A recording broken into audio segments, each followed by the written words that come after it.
ایک عیاش نوجوان کی کہانی پارٹ 5۔ یہ منظر نہ کہ میرا یقین تھا، چند لمحے تو میں سوچنے اور سمجھنے کی صلاحیت سے محروم رہا۔ جب دماغ کے دروازے پر عقل نے دستک دی تو میں نے وہاں سے بھاگنے میں ہی عافیت سمجھی۔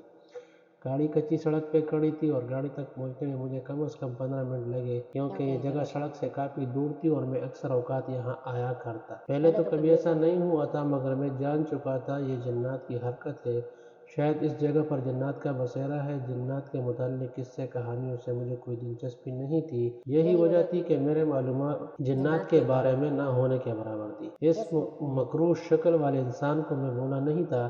وہ سارے منظر میرے لیے ناقابل فراموش بن چکے تھے۔ میں نے اسد کو اس انسان سے دور رہنے کا مشورہ دیا تھا۔ یہ پیر بابے اور نوسرباز لوگوں سے مجھے کسی قسم کی کوئی دلچسپی نہیں تھی۔ اپنی لائن ہی کچھ اور تھی۔ بہرحال یہ سنسان جگہ تھی۔ اس سمت آنے کے لیے پکی سڑک پر سفر کرتے ہوئے پھر اس پکی سڑک کو چھوڑ کر کچی سڑک کی سمت آنا پڑتا تھا، اور یوں پھر یہ کچی سڑک اس ندی اور اس مقام کو جانب لے جاتی جو مقام میں نے چن رکھا تھا۔ میں اپنی جگہ سے تقریباً بھاگتے ہوئے گاڑی تک جا پہنچا۔ سورج آہستہ آہستہ اپنی منزل کی جانب رواں دواں تھا۔ میں نے جلدی سے گاڑی سٹارٹ کی اور شہر کی جانب جانے والے راستے پر دوڑانے لگا۔ میرے دماغ میں جو بات اس وقت چل رہی تھی وہ یہ کہ کلوا کہتا تھا، یہ بندہ مجھے چاہیے یا اس کی بینت مجھے دو۔ بقول اس منحوس انسان کے جس نے بڑی مشکل سے کلوے کو کالے بکرے کی بینت دی اور مجھے بچا لیا۔ یہ سچ کہاں تک سچ تھا نہیں معلوم۔ وہ کلوا کون تھا، کیا تھا، وہ کیا وجود رکھتا تھا، یا بس یوں ہی کالے سائے کی صورت میں ہی رہتا تھا، مجھے نہیں پتا، مگر مجھے اس انسان کی کہی ہوئی باتیں اس وقت میرے دماغ میں گردش کر رہی تھی۔ گھر پہنچ کر سوچا اسد سے ملتا ہوں، پھر یہ سوچ کر نہ جانے کا ارادہ کیا اسے آج کہیں جانا تھا، کیا پتا وہ گھر پر موجود نہ ہو۔ وہ امریکہ جانے کی تیاری میں لگا ہوا تھا کیونکہ اس کی فیملی وہیں پر تھی۔ شام تک مجھے بخار نے آ گیا، سر میں بھی شدید قسم کا درد تھا، ایسا درد جیسے کوئی رات بھر جاگا کہ پیتا رہے اور بیدار ہونے پر سر میں شدید درد کا احساس۔ ساری رات بخار سے میرا جسم تپتپاتا رہا۔ یوں محسوس ہوتا تھا کہ جیسے میرے قریب ہی کہیں آگ کا کوئی بڑا سا لاوا روشن ہے جس کی تپش میرے جسم کو گرما رہی ہے۔ رات کروٹیں بدلتے ہوئے گزری۔ صبح میں نے ہمت کی اور کافی لمبا غسل کیا، جیسے کچھ افاقہ ہوا۔ غسل میں نے اس لیے کیا کہ میرے اندر جیسے آگ لگی ہوئی تھی، جو مجھے اندر سے نہیں بلکہ باہر سے جلا رہی تھی۔ من و وزن پڑا ہوا، بلکہ ہلکا سا ناشتہ کیا اور 2 سر درد کی گولی زہرمار کی اور پھر بستر پر لیٹ گیا۔ اس کمزوری اور رات بھر جاگنے کا یہ نتیجہ نکلا۔ آنکھ لگی تو ہوش ہی نہ رہی۔ ایک لمبی نیند سویا رہا، سو کے اٹھا تو طبیعت کافی سنبھل چکی تھی۔ آج مجھے عائشہ کے پاس بھی جانا تھا، مگر طبیعت کی خرابی کے باعث جا نہ سکا۔ خیر اگلے دن میں سویرے سویرے ہی اسد کے پمپ ہاؤس پہنچ گیا۔ گیٹ پر کھڑے چوکیدار نے مجھے دیکھتے ہی جلدی سے دروازہ کھول دیا۔ یہاں ہم اکثر ہی آتے جاتے رہتے تھے۔ شہر سے دور پہاڑوں کے دامن میں بنا یہ فارم ہاؤس شاید اسد کے والدین کا خواب تھا۔ بڑے چاؤ سے اسد کے والد نے زمین خرید کر تعمیر کروایا تھا، اور ہم نے ان کی غیر موجودگی سے فائدہ اٹھاتے ہوئے اسے اپنی عیاشی کا اڈا بنا دیا۔ اور پھر کیسے کیسے گروانے کام ہوئے تھے یہاں پر کہ شیطان بھی دیکھ کر توبہ توبہ کرتا ہوگا۔ اور ہماری انہی حرکتوں کی وجہ سے اسد کے والد نے یہاں ایک فیملی کو رہنے اور دیکھ بھال کے لیے رکھ لیا۔ میں نے چلتے چلتے چوکیدار سے اس کی خیریت پوچھی اور اندر جانے والے راستے پر تیزی سے بڑھ گیا۔ دروازے پر پہنچ کر میں نے بیل بجائی تو ذکیہ نے دروازہ کھولا۔ میں نے رسمی سلام دعا کے بعد عائشہ کا پوچھا تو اس نے اوپر جانے کا کہا۔ میں سیڑھیاں چڑھنے لگا۔ جب اوپر پہنچا تو یہ دیکھ کر حیران رہ گیا۔ عائشہ گود میں قرآن پاک لیے بیٹھی تھی اور اس کا چہرہ میرے جانب تھا۔ شاید سیڑھیاں چڑھتے وقت میرے قدموں کی آہٹ سن کر وہ اس جانب متوجہ ہوئی تھی۔ جیسے ہی میں اوپر آیا مجھے دیکھتے ہی وہ کھڑی ہو گئی۔ میں نے ہاتھ کے اشارے سے اسے بیٹھ جانے کو کہا، مگر وہ کھڑی ہی رہی۔ میں نے مسکراتے ہوئے کہا، بیٹھ جاؤ، تو وہ بیٹھ گئی۔ سر پر دوپٹہ اوڑھے وہ کتنی دلکش لگ رہی تھی۔ ایک کشش سی تھی اس کے چہرے پر۔ میں نے کہا، تم آرام سے پڑھ لو، پھر بات کرتے ہیں۔ میں باہر بالکنی میں آ گیا۔ کتنا خوبصورت منظر تھا، دور تک پھیلے ہوئے پہاڑ اور دوسری جانب دور سے نظر آتا وہ شہر جس کا میں باسی تھا۔ عائشہ کا یہ روپ دیکھ کر میں بہت حیران ہوا تھا۔ وہ سچ مچ ایک گھریلو لڑکی تھی۔ نہ جانے کیسے وہ اس دھندے کرنے والی یاسمین تک پہنچی۔ پھر بھی وہ ایک عورت تھی۔ طرح طرح کے خیال میرے دل و دماغ میں کہیں روز سے آ اور جا رہے تھے۔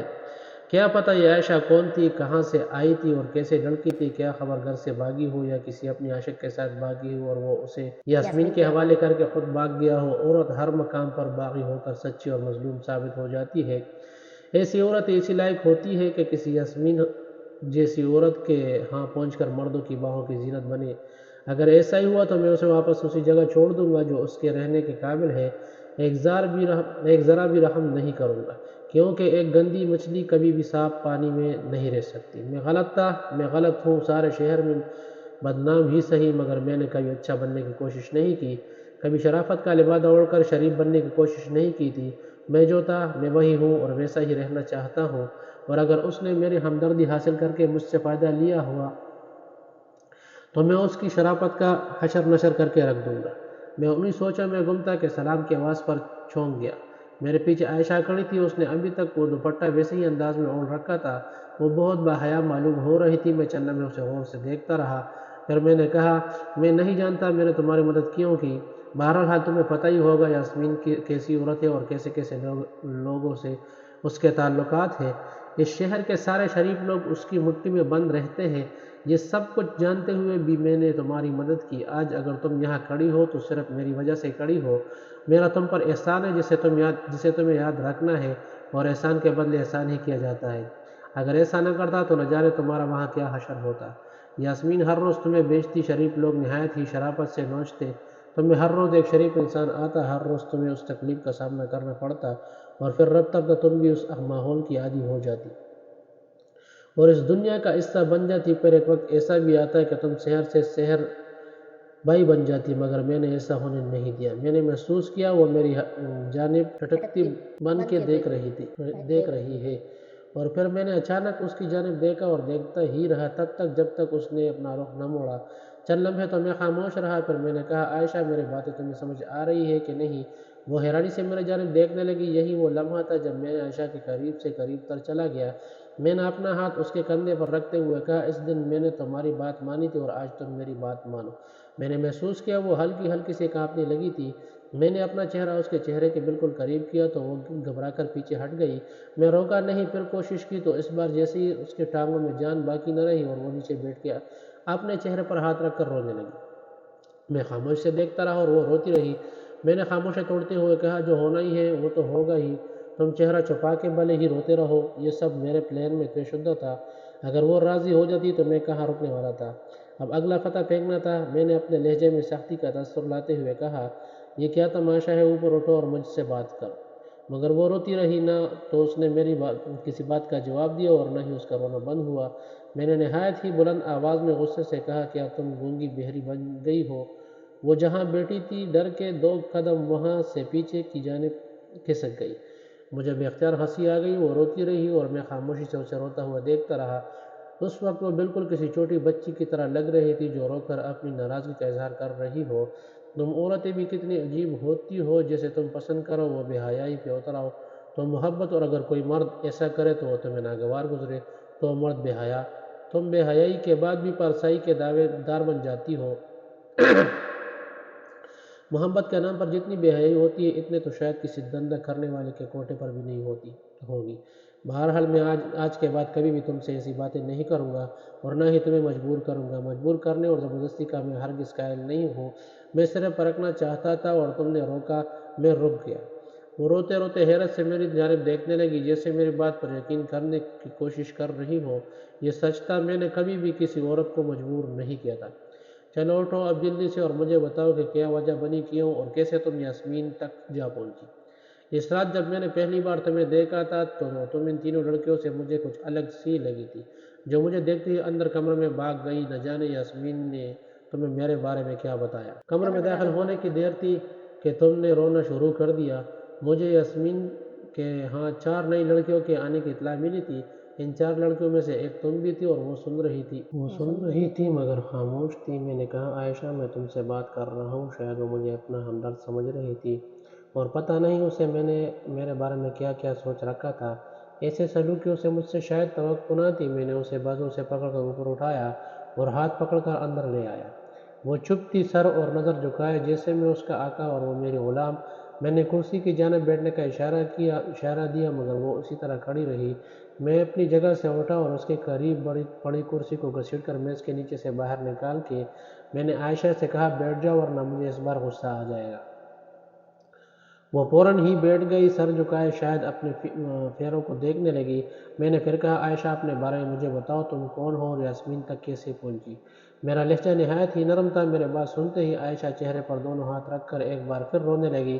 میں یہ کہتے ہوئے اٹھ کھڑا ہوا، جتنا رونا ہے رو لو، جب رونے دھونے کا پروگرام ختم ہو جائے تو پھر ساری بات مجھے تفصیل سے بتانی ہوگی، اور بات چیت کے درمیان پھر ہرگز مت رونا، کیونکہ روتے ہوئے انسان سے مجھے سخت الجھن ہوتی ہے۔ یہ کہتے ہی میں نیچے آ گیا۔ میں نے سوچا جتنا رونا ہے اس سے وہ آرام سے رو لے، پھر بات کرتا ہوں، کیونکہ میرے لیے اس کے بارے میں جاننا ضروری تھا۔ وہ کون ہے، کہاں سے آئی ہے، اور اب اسے کہاں جانا ہے، تاکہ اسے اس کی منزل تک پہنچایا جا سکے۔ اسے ایسے ہی چھوڑ دینا خود اپنے پیر پہ کلہاڑی مارنے جیسا تھا۔ اگر وہ پھر یاسمین کے ہاتھ چڑھ جاتی تو میرے لیے اچھی خاصی مصیبت کھڑی کر سکتی تھی۔ میرا مقصد عائشہ کو محفوظ ہاتھوں میں پہنچانا تھا۔ ایک دفعہ اس نے کہا تھا کہ وہ یتیم لڑکی ہے، اس کی ماں تو ہو گئی، یا اور کوئی قریبی رشتہ دار جہاں اسے چھوڑا جا سکتا تھا، وہ پھر یہاں بھی آخر وہ کب تک رہتی؟ تم لوگ تو سارے شہر میں بدنام تھے، خواہ مخواہ میں لوگ دیکھ کر طرح طرح کی باتیں بناتے۔ یہی وجہ تھی کہ عائشہ کے بارے میں جاننا ضروری تھی، اور پھر یہ بھی ہو سکتا تھا کہ عائشہ کے ماں اور رشتہ داروں نے اس کی گمشدگی کی رپورٹ بھی کروا رکھی ہو، اور کل کو ساری بات میرے گلے پڑ سکتی تھی۔ لڑکی کا کیا ہے، 2-3 باتوں سے ہی قائل ہو جاتی ہے، اور یوں ہی اگر وہ دوبارہ یاسمین کے ہاتھ لگ جاتی تو عائشہ کو ڈرا دھمکا کر میرے بارے میں معلوم کرنا کوئی مشکل کام نہیں تھا۔ مجھے کسی بات کی کوئی پرواہ نہیں تھی، مگر میں ایسے کسی جملے میں ہرگز نہیں پڑنا چاہتا تھا۔ بہرحال کچھ دیر بعد جب میں واپس اوپر پہنچا تو وہ دونوں بازو پر اپنا سر رکھ کے آنکھیں بند کیے بیٹھی تھی۔ میں سمجھا شاید میرے قدموں کی ہارٹ سن کر وہ جان بوجھ کر سونے کا بہانہ کر رہی ہے، یا یوں آنکھوں کو بند کیے ہوئے ہے۔ میں نے گلا صاف کرتے ہوئے اس کا نام لے کر اسے مخاطب کیا، مگر عائشہ کے سر پر جوں تک نہ رہی۔ میں نے ایک بار پھر اس کا نام لیا، مگر بے سود میں دماغ میں یہ خیال آیا کہ شاید وہ روتے روتے سو گئی ہے۔ میں نے اسے جاگنا مناسب نہیں سمجھا اور پلٹ گیا۔ میں جیسے ہی سیڑھیوں کے پاس پہنچا، نیند میں ڈوبی ہوئی آواز میرے کانوں میں پڑی۔ رک کر بات سننے کا حکم ہوا تھا۔ میں نہایت ہی ادب بجا لاتے ہوئے واپس پلٹا اور ہاتھ باندھ کر عائشہ کے سامنے پیش ہو گیا۔ جی فرمائیے، میرے لیے کیا حکم ہے؟ میں نے ہلکا سا سر کو جھکاتے ہوئے کہا، آپ میرا مذاق بنا رہے ہیں کیا؟ میں نے غصے سے کہا، مذاق تو تم بنا رہی ہو، میں کوئی تمہارا ملازم نہیں ہوں جو بار بار یہاں چکر لگاتا رہوں گا، صرف یہ معلوم کرنے کے لیے کہ تم کون ہو اور اب تمہیں کہاں جانا ہے، اور تم گونگی بہری بن کر سنتی رہو۔ آنسو سے بھری آنکھوں سے اس نے میری جانب ایک نظر دیکھا اور نظر جھکا کر بولی، پوچھے جو آپ پوچھنا چاہتے ہیں۔ میں نے کہا، آپ طوطے کی طرح بولنا شروع کر دو، تم کون ہو اور کہاں سے تمہارا تعلق ہے، اور یاسمین تک کیسے پہنچی، اور آگے تمہیں اب کہاں جانا ہے، تاکہ میں تمہاری مدد کر سکوں اور تمہیں بھی محفوظ ہاتھوں میں چلی جاؤ۔ وہ اپنی آنسو صاف کرتے ہوئے نہایت ہی دھیمی آواز میں بولی، آپ مجھے کسی دارالامان میں چھوڑ دیں۔ میں نے حیرت سے اسے دیکھتے ہوئے کہا کہ تمہاری ماں بہن بھائی کیا نہیں ہے جو تم دارالامان میں جانا چاہتی ہو؟ وہ روتے ہوئے روندی ہوئی آواز میں بولی، نہیں، میرا ماں باپ نہیں ہے، میں اپنے والدین کی اکلوتی ہی اولاد ہوں۔ میری ماں نے بڑی مشکل سے مجھے پالا اور جوان کیا۔ میرے ایک ماموں ہے جو کہ ہمارے ساتھ ہی رہتے ہیں اور جیو اور نشے کی عادی ہے۔ میں نے بہت دفعہ اپنی ماں سے کہا کہ ان کو گھر سے نکال دے، مگر وہ ہمیشہ کہا کرتی تھی کہ میرا بھائی جیسا بھی ہے ہمارے سر پر ہے، اکیلی عورتوں کی اس معاشرے میں کوئی عزت نہیں کرتا، ہر کوئی اپنی گندی نظریں لیے موقع کی تلاش میں رہتا ہے۔ میری ماں بالکل ٹھیک کہتی تھی، ہمارا گزر بسر بہت مشکل سے ہو رہا تھا، اور آئے دن ماموں میری ماں سے جوا کھیلنے کے لیے پیسوں کا تقاضا کرتے رہتے۔ میری ماں کہتی نہیں تھی، مگر اندر سے اسے میری فکر کھائے جا رہی تھی۔ میں نے کہیں نوکری کرنے کا سوچا تو میری ماموں نے مجھے میری ٹانگیں توڑنے کی دھمکی دی۔ وہ سخت میری نوکری کے خلاف تھے، مگر آئے دن میری ماں سے جھگڑا کرتے۔ جو گھر میں تھوڑا بہت سامان تھا وہ پہلے ہی ایک ایک کر کے بیچ چکے تھے، اب تو بیچنے کے لیے بھی کچھ نہ تھا، اور میری ماں کو بس میری فکر تھی۔ وہ چاہتی تھی جلد از جلد میری شادی ہو جائے اور میں اپنے گھر چلی جاؤں، مگر میں اپنی ماں کو اکیلا نہیں چھوڑنا چاہتی تھی۔ یہی وجہ تھی کہ میں نوکری کے لیے ماموں کو قائل کرنے لگے کہ 4 پیسے گھر آئیں گے تو گھر میں خوشحالی آئے گی، اور آپ کو بھی تو پیسوں کی ضرورت ہوتی ہے۔ اس وقت تو ماموں کچھ نہ بولے اور خاموشی سے گھر سے باہر چلے گئے۔ ان دنوں میری ماں کی طبیعت بھی کافی خراب رہنے لگی تھی۔ ساری زندگی میں نے ماں کو لکڑیاں جلاتے دیکھا تھا، اور اب وہ دمے کی مریض بن چکی تھی۔ ان کی سانس بند ہو جاتی، میں جب سوچتی تو روتی، رونے کے سوا اور میں کر بھی کیا سکتی تھی۔ ماں کے علاج کے لیے گھر میں کچھ نہ تھا۔ ماموں کو قائل کیا تو وہ چپ چاپ باہر نکل گئے۔ 2 دن کے بعد ماموں نے مجھے کہا، عائشہ، میں نے تمہارے لیے کام تلاش کیا ہے، صبح جانے اور دوپہر کو واپس گھر۔ یہ چھوٹی سی نوکری سونے چاندی سے کم نہ تھی۔ میں نے کام شروع کیا تو تھوڑے پیسے آنے لگے۔ ان پیسوں سے کچھ ماں کی دوائی آ جاتی اور کچھ کھانے پینے میں ہی خرچ ہو جاتے۔ ماں کو سانس کی جو بیماری لگی وہ کھا گئی اسے۔ میں اس دنیا میں بالکل اکیلی ہو گئی۔ ماں کی موت نے ایسا توڑا مجھے، میں زندہ رہنا ہی بھول گئی، مگر زندگی تو جینی ہی پڑتی ہے۔ ماں کی آنکھیں بند کرنے کی دیر تھی کہ میرے ماموں نے مجھے کام پر واپس جانے کے لیے مجبور کر دیا۔ جس دن مجھے تنخواہ ملی اسی دن جب ماموں گھر آئے تو میں نے آدھے پیسے انہیں دیے تو وہ پیسے مجھے واپس کرتے ہوئے بولے، نہ اب مجھے پیسوں کی ضرورت نہیں ہے، تم اپنے لیے ان پیسوں کے کپڑے خرید لو۔ یہ کہتے ہوئے ماموں نے میرے سر پر پیار سے ہاتھ پھیرا تو میرے آنسو نکل آئے۔ ماں صحیح کہتی تھی، جیسا بھی یہ میرا بھائی ہے، ہمارے سر پر ہے۔ اور آج میں نے ماموں کے اندر چھپی ہوئی اس محبت کو محسوس کیا تھا، جیسے محسوس کرتے ہی میرے آنکھیں جھلک گئی۔ اگلے دن جب میں کام سے گھر آئی تو ایک عورت اور مرد کو ماموں کے ساتھ بیٹھا دیکھا۔ مجھے دیکھتے ہی ماموں نے اس عورت سے کہا، دیکھو یہ آ گئی ہے، ابھی ہم تمہیں ہی یاد کر رہے تھے اور تم آ گئی۔ میں نے انہیں سلام کیا اور اندر کمرے میں آ گئی۔ وہ عورت کوئی 35-36 سال کی ہوگی اور اس کے ساتھ وہ مرد بھی دیکھنے میں مجھے عام سے لگی۔ میں ابھی ان کے متعلق سوچ ہی رہی تھی کہ وہ عورت اندر کمرے میں آ گئی اور مجھے پیار کرتے ہوئے بولی، تمہاری ماں کے مرنے کا بہت افسوس ہے، لیکن تم فکر نہ کرو کسی بات کی، ہم تمہارے ساتھ ہیں۔ مجھے بڑی حسرت ہوئی، یہ اچھی اجنبی عورت کون ہے؟ خیر میں سمجھی شاید ماں کی تعزیت کرنے آئی ہے اور مجھ سے ہمدردی میں یہ سب کہہ رہی ہے۔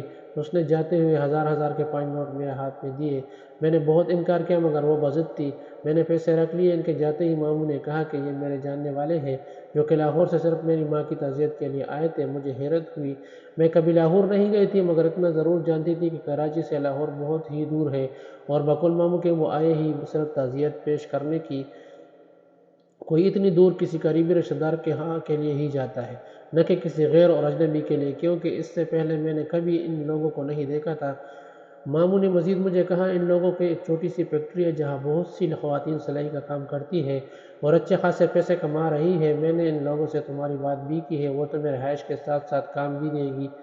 میں نے حیرت سے ماموں کی جانب دیکھا۔ میں نے کہنا چاہتی تھی کہ میں یہ گھر چھوڑ کر کہیں نہیں جاؤں گی، مگر ماموں پھر بول پڑے، مجھے تمہاری فکر ہے، میں تمہاری وجہ سے یہ کہیں آ جا نہیں سکتا۔ جاتا ہوں تو میرا دھیان تمہاری ہی جانب لگا رہتا ہے اور پھر مجھ پر قرض بھی بہت بڑھ گیا ہے۔ اس سے پہلے قرض اصول کرنے لوگ اس گھر کی جانب آئے۔ میں چاہتا ہوں تم کسی محفوظ جگہ پر پہنچ جاؤ۔ گھر کون سا اپنا ہے، کرائے کا ہے، آج یہاں تو کل کہیں اور۔ تمہاری ماں کے بعد اب میں ہی تمہارا سب کچھ ہوں، پریشان ہوں، بس تم راضی ہو جاؤ اور وہاں جا کر خوب دل لگا کر کام کرنا اور کوئی گھر کرائے پر لے لینا، پھر میں بھی وہاں چلا آؤں گا۔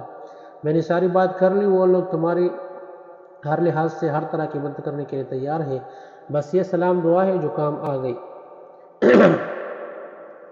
میں کیا کرتی؟ آخر ایک دن وہ عورت اکیلی آئی اور میں اس کے ساتھ لاہور آ گئی۔ یہاں ایک گھر میں اس نے مجھے 2 دن مہمان کی طرح رکھا۔ میں جب بھی کام کے متعلق سوال کرتی وہ عورت بات کو ٹال جاتی، پھر ایک شام مجھے وہاں سے وہ عورت کہیں اور لے گئی۔ مجھے جب تک سمجھ آتی میں بری طرح سے ان لوگوں میں پھنس چکی تھی۔ یہ جو نیا گھر تھا جہاں اب مجھے لایا گیا تھا، وہاں اور بھی لڑکیاں تھی، کوئی مرد نہ تھا۔ مجھے حیرت ہوئی، میں سمجھی کہ یہ اس عورت کی فیکٹری میں کام کرتی ہے اور یہ ان کے رہنے کی جگہ ہے۔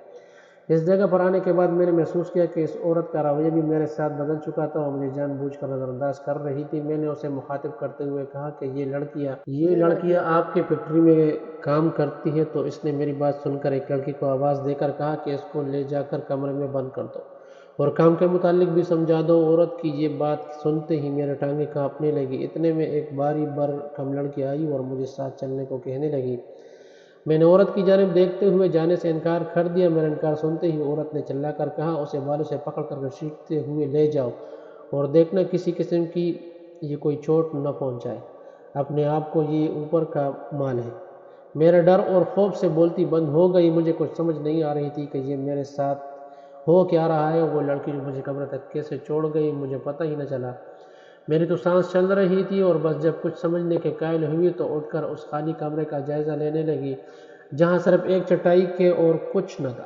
یہ وہ کمرہ تھا جہاں ہر نئی آنے والی لڑکی کو رکھا جاتا، سامان سے خالی، تاکہ کوئی لڑکی خودکشی یا اپنے آپ کو کسی قسم کوئی نقصان نہ پہنچا سکے۔ مجھ سے کچھ اور نہ بن سکا تو میں دروازے پیٹنے لگی اور زوروں سے چلانے لگی۔